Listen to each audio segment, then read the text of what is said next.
Здравствуйте. Что опьяняет сильнее вина? Женщины, лошади, власть и война. Киплинг. Путину нравится власть и война. Путину нравится убивать. Это царское развлечение. Воевать, убивать, захватывать, казнить. Путин убивал грузин, сирийцев, убил Немцова, украинцев, Навального. Путин – полководец. Его общевойсковое звание высшее в стране – генерал армии. Соответствует гражданскому рангу действительного государственного советника Российской Федерации первого класса. Маршальская звезда на погонах. У Шойгу такая же красота. Вместо полагающихся 4 больших звезд одна огромная, памятная Путину по маршалу Жукову, Берии, Брежневу. Когда военная реформа придумала эти погоны, было ошибочное мнение, будто это ради друга Сергея Кужугетовича. Нет, это ради себя. Даже в маршалы за особые заслуги себя производить не обязательно. Погоны уже и так самые большие в стране. Второе звание Путина – полковник ФСБ. В КГБ приняты 2 карьеры, 2 службы, 2 звания. Чекисты в званиях и знаках различия практиковали гвардейскую поправку, но на 2 ступени, когда сержанту госбезопасности соответствовало звание лейтенанта РККА. Полковник КГБ вполне генерал-лейтенант вооруженных сил. Мечтая встать вровень с Жуковым, Берией, Брежневым, полководец Путин в маршальских погонах пошел убивать Европу. Начал с Украины. А Европа сделала вид, что это не к ней. И 2 года разглядывал через забор, как там у соседей.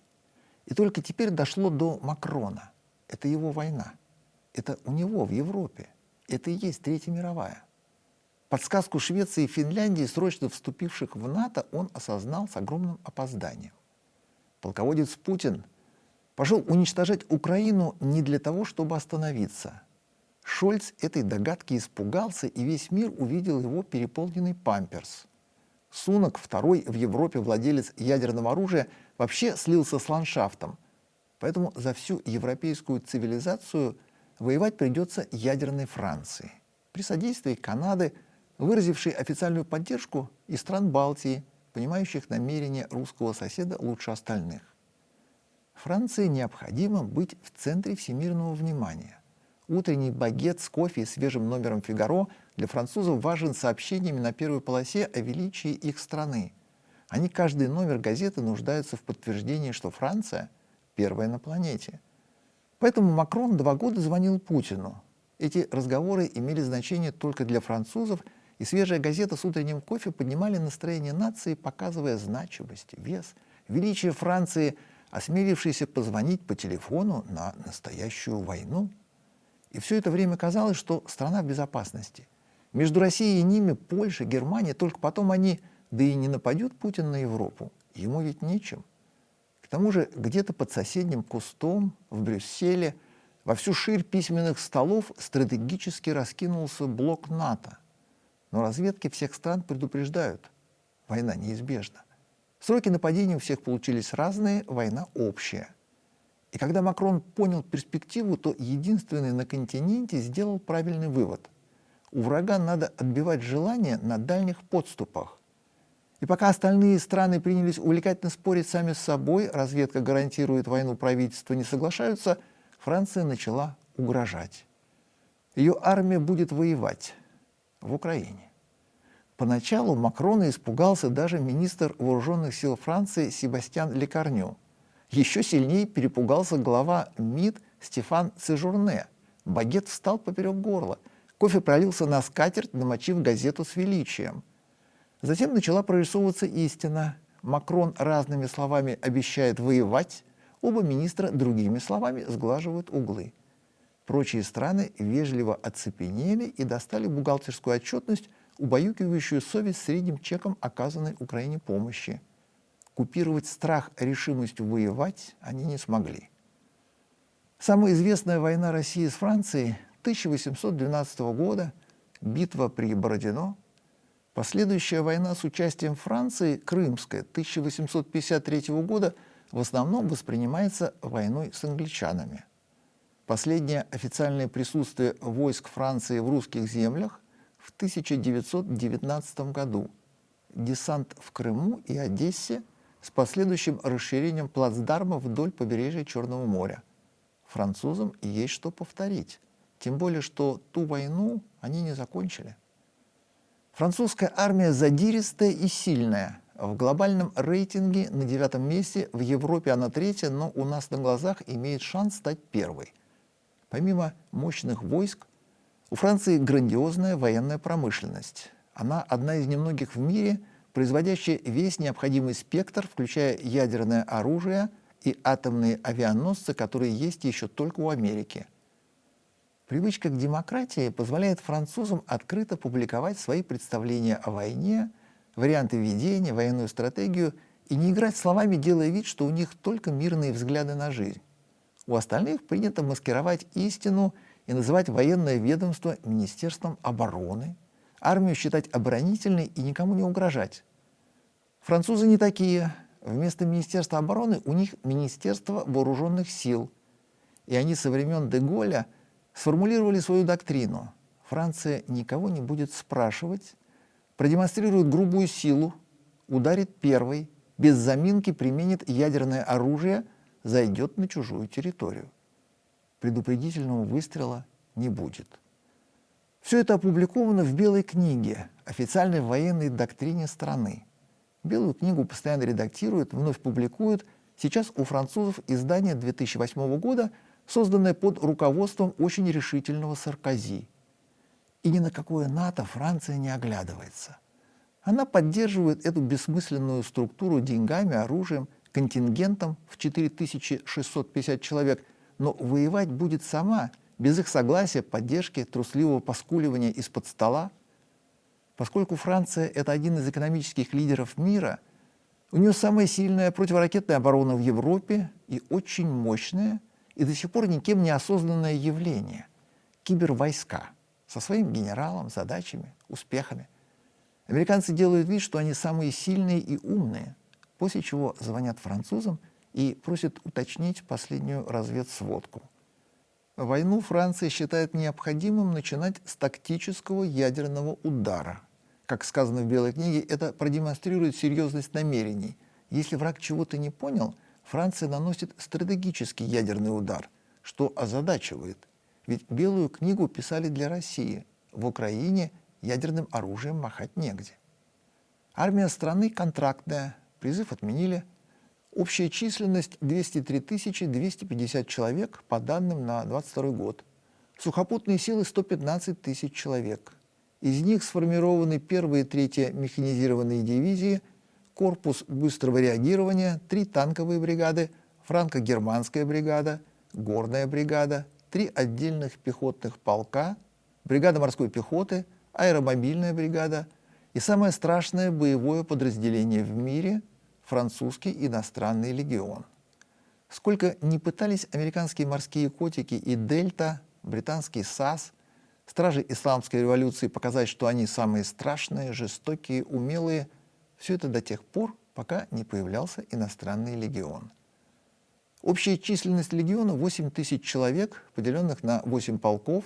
Это небольшая самостоятельная армия, состоящая из различных родов войск – авиации, десанта, танкистов, спецназа. Все с красивыми наименованиями, сохраняющими историю. Танкисты, например, называются «Первый иностранный кавалерийский полк», входят в состав общевойсковой бронетанковой бригады, то есть воюют не в составе легиона, а в составе армии.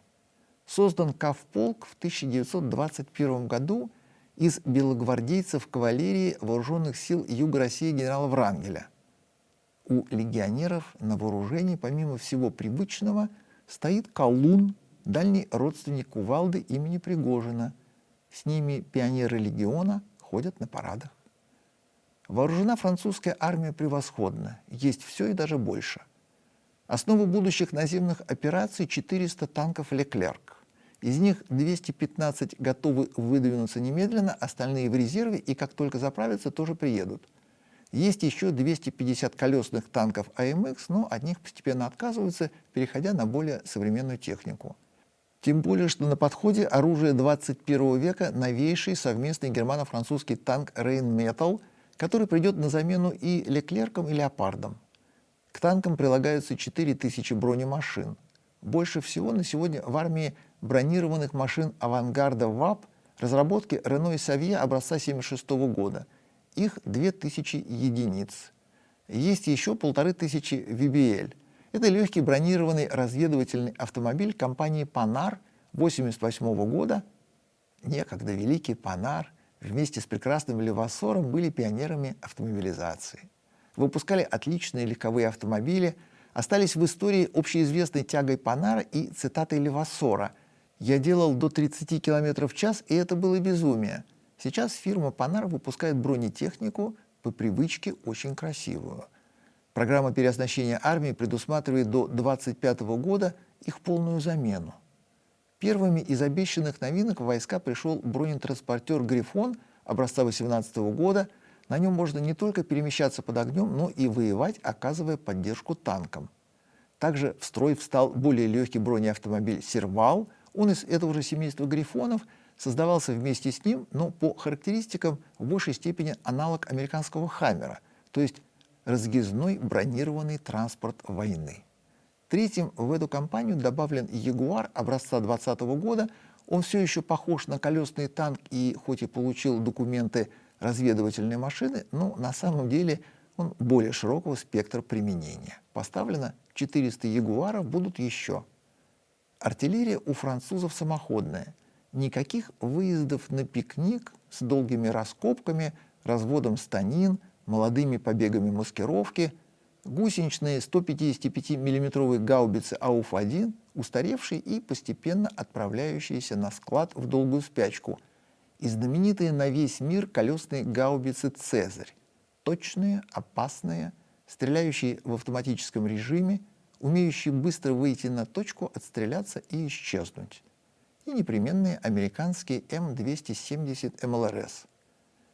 Противотанковые средства в изобилии, есть все. Есть «Эрикс», «Милан», «Джавелин», ММП. Часть из них всегда с собой, часть подъедут в нужную минуту. На самоходных шасси ВАП смонтированы изделия «Милан» и ММП. Сейчас у Франции порядка 180 таких боевых машин. Сверху войска на поле боя прикрыты переносными ЗРК «Мистраль». Их поддерживают самоходные комплексы ВАП «Орлат». Авиация Франции называется военно-космические силы, ударная основа вертолета. Поскольку небо прикрыто ПВО, любая война начинается с ядерного удара, то самолеты будут держать периметр, а работать по целям вертолеты. Всего в ВКС Франции 12 истребительных эскадрилей, 1 разведывательная, 4 вертолетные эскадрильи, 1 эскадрилья беспилотников, 35 эскадрилей вспомогательной авиации, 2 отдельные истребительные эскадрильи, 5 отдельных транспортных эскадрилей, отдельная авиагруппа «Ваклюз» и отдельная эскадрилья «Бельфор». Основные ударные вертолеты – франко-германские «Тигры» образца 2003 года. Им помогают многоцелевые вертолеты «Газель», многоцелевые «Колибри» H-120 и десантные «Каракалы» H-225. Боевых самолетов 205, вертолетов 340. И все это Франция готова выдвинуть сначала в Украину, далее везде. Поэтому в прямом противостоянии встретятся две армии. Вооруженные силы Франции, численность 203 250, танков 400, самолетов 205, вертолетов 340, кораблей 37, включая 3 самых знаменитых в мире десантных «Мистраля», подводных лодок 10, авианосцев 1, ядерных боеголовок 290. Вооруженные силы России, численность 2 209 130 человек, танков не меньше 1800, самолетов больше 1800, вертолетов 1540, кораблей 270, подводных лодок 68, авианосцев 1, ядерных боеголовок 1674. Армию Франции нельзя считать по головам, сопоставляя численность с противником. Мясных штурмов у них не было уже во Вторую мировую. Де-Голь воевал в меньшинстве, что не мешало ему брать в осаду города, выигрывать у всегда превосходящих сил противника. Черчилль постоянно вздрагивал от напора Де-Голля и не знал, как его унять, иначе Франция грозила выиграть войну в одиночку. Военная стратегия Франции подразумевает не численное превосходство, а отличную разведку, профессионализм, натиск, решимость, не характерные для сытой Европы. Французы стреляют первыми и не останавливаются до победы. На сегодня все. До свидания.